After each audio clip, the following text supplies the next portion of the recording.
শেষ সোমবারে যেদিন নবী ইন্তেকাল করে, সেদিন ফজরের নামাজে সাহাবায়ে কেরাম মসজিদের মধ্যে ভরপুর আসছেন।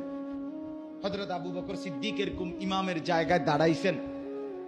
ঠিক এই টাইমে আল্লাহ নবী সাল্লাল্লাহু আলাইহি সাল্লাম প্রচন্ড অসুস্থ, মাথা তুলতে পারছেন না। আম্মা জান আয়েশা, নবীর বিবি আয়েশা রাদিয়াল্লাহু তাআলা আনহার কামরা হুজরার মধ্যে নবীজি থাকতেন।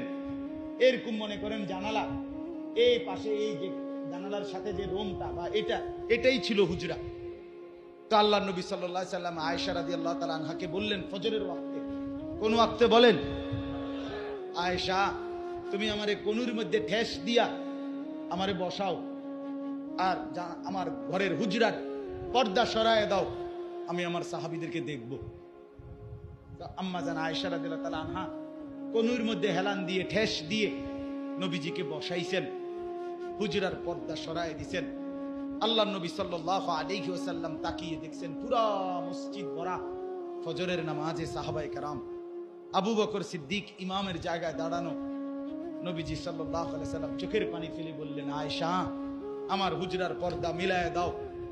আর বললেন, আয়েশা আমার 23 বছরের মেহনত সার্থক। আয়েশা আমি এই 23টা বছর পাথরের আঘাত সয়েছি তায়েফে, 14 দিন পেটে পাথর বেঁধেছি, 3 মাস আমার ঘরের চুলায় আগুন জ্বলে নাই, আমি দাঁত শহীদ করেছি, আমি রাত নাই দিন নাই কেঁদেছি উম্মতের জন্য, সারা রাত তাহাজ্জুদে দাঁড়ায় থাকছি, সারা রাত পাপী উম্মতের জন্য কেঁদেছি।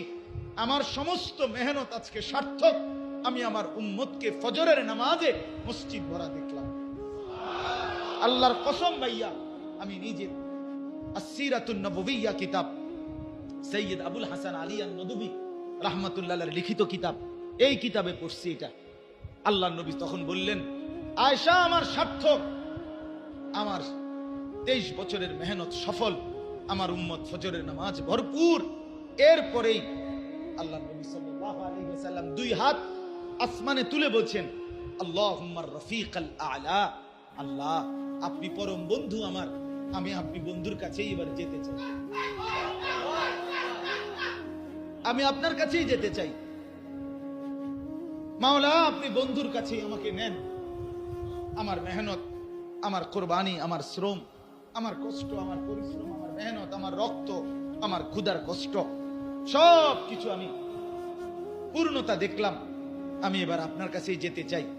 এরপরে ভাই আল্লাহ নবী সাল্লাল্লাহু আলাইহি ওয়াসাল্লাম এই সেদিন সোমবার দিন, বিশ্বাস করেন, আবারও বলি ভাইয়া, জোহরের নামাজের